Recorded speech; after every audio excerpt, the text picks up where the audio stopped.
Good morning guys. Sasagutin lang po natin yung simpleng tanong pero napakahalaga po ng sagot para sa ating mga kapwa backyard hog raisers. So, unang tanong, kailan po ba daw naglalandi ang mga inahin?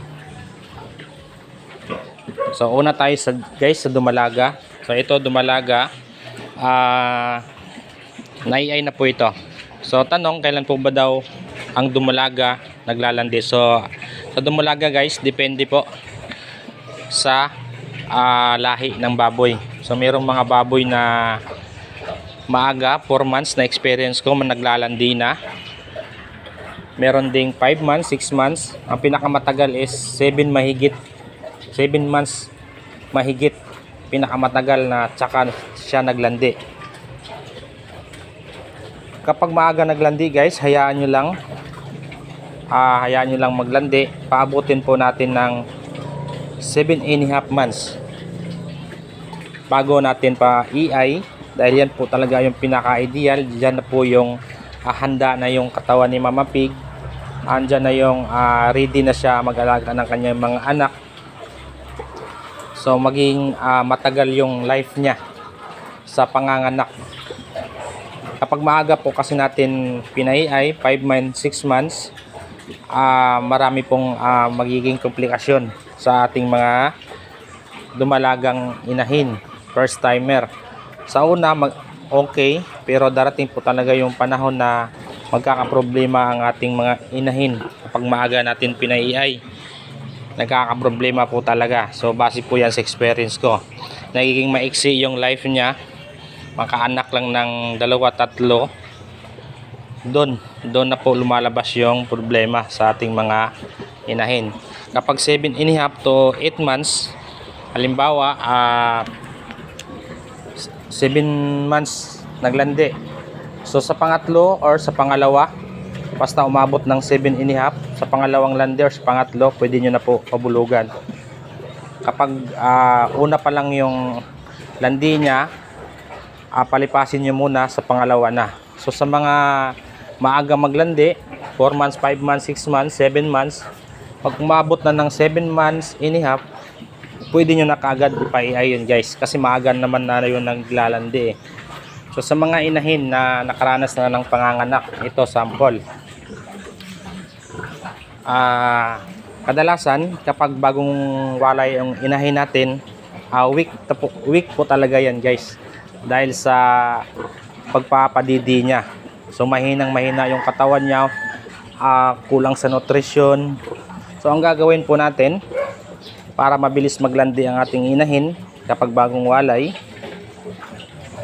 ang procedure ko, ganito po yon. 2 days before, grower or starter na po yung pinapakain ko hanggang sa maglandi po yan. Kapag naiay na, balik gestating. So ang mas mataas ang crude protein sa starter, so pwede rin yon. 2 days before, bago iwalay, yun ay papakain ninyo. Marami pa tayong procedure na binibigay. Una, pagpurga. Pagkatapos iwalay, ipurga agad ay yung inahin. Tapos mag-inject tayo ng vitamins A, D, E. Ang vitamins A, D, E, nakakatulong siya guys para makapag-produce ng quality egg. So nakakatulong siya para maging marami yung anak at mga malalakas yung similya na napoproduce niya, so hindi po namamatay habang binubuntis.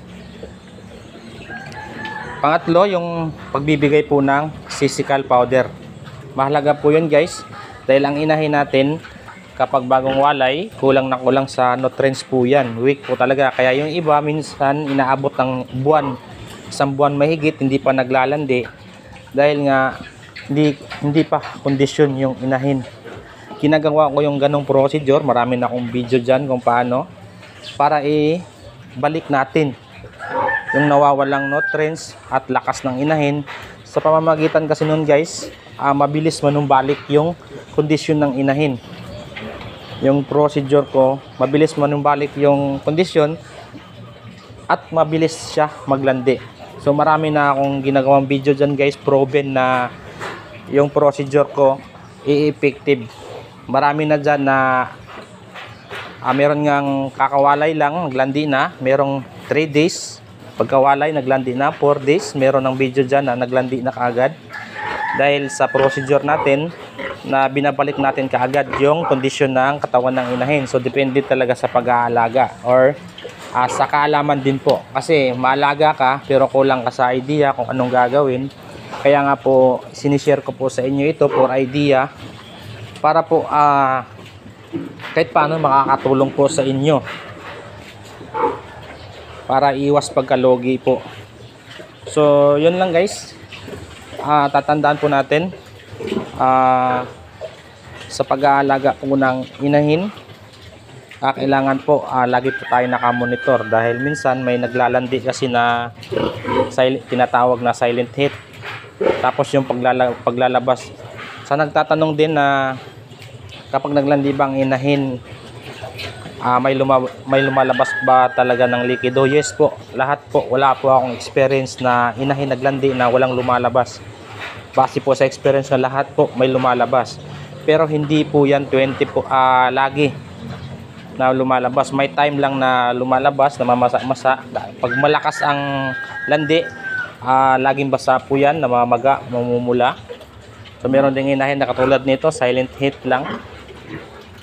Kaya mahalaga po yung pagsakay, pagmonitor para malaman natin yung tamang timing. So kaya malaking tulong din po yung tamang timing sa pag-iay. Dahil kapag wala sa timing, hindi nabubuntis, mabuntis man, konti lang po yung anak.